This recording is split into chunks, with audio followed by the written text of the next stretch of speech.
का चलन हुआ।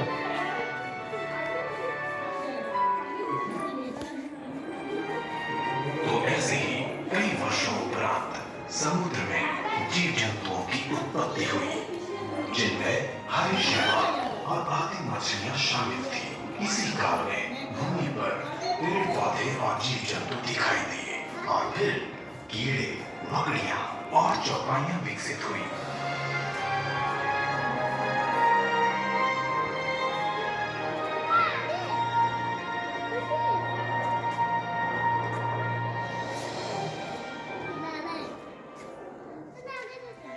कार्बोनिफेरस समय में पृथ्वी पर पहले व्यापक वन की उपस्थिति देखी गई।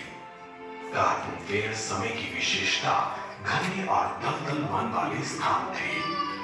पर्मियन समय में पृथ्वी पर जलवायु भूमि में बड़े बदलाव हुए।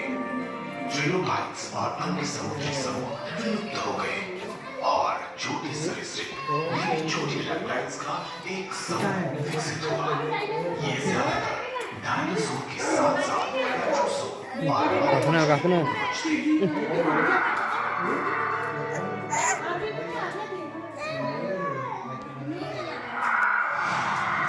समय के विकास के साथ यही छोटे सरीसृप यानी छोटे रेप्टाइल्स धीरे धीरे बड़े होते गए और डायनासोर विकसित हुए।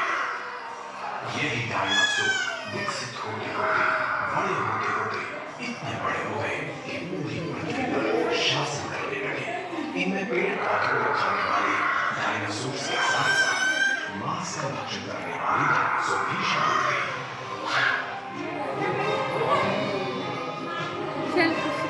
सेल्फी वाले क्या पे